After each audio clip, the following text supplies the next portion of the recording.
انا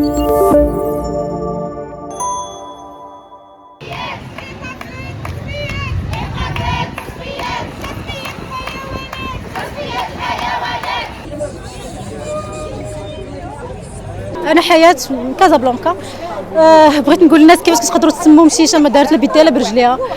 ربي خلقها لواحد الدور وهي مسكينه باغا تعيش، باغا غير السلام، باغا غير تعيش كيف بحالكم نتوما، باغي تعيشوا حتى هي. غيجي شي واحد يسمك، واش ماشي جريمه هذه؟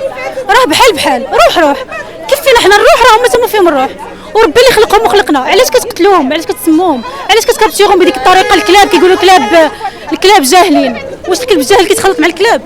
الكلاب الجاهل ما كيتخلطش مع الكلاب. وانتم وليتوا كتحرضوا بواحد الوتيره مؤخرا اللي بزاف. هاد الكلاب هنايا اللي ما لقى ما يدار كيمشي كيشد التليفون وكيصور الكلاب. شوفوا الكلاب، راه ربي اللي خلقهم، راه ماشي راه دار اتفاقيه باش يتكابتيغاو ويتفاكسيناو ويستيريليزاو ويرجعوا لبلايصهم باش يتفاميليغيزاو مع الناس وما يبقاوش يشكلوا خطر. مي انا كنظن باللي الانسان هو اللي كيشكل خطر عليهم ماشي العكس، حيت كندوزو كنلقاو دراري صغار كيشيروا عليهم بالحجار، بنادم تيضربهم ما داروا لهم. لا اله الا الله. حنا واقفين هنا تنديروا واحد الوقفه باش نهضروا نوصلوا الصوت ديال هذه البكمه اللي ما تتهضرش. هذه المخلوقات الضعيفه اللي في بلادنا محقوره وتيعذبوهم وتيتقتلوا وتيتجمعوا، ما بقيناش نشوفوهم في الزناقي. دابا كلشي ولا تيتشكى منهم.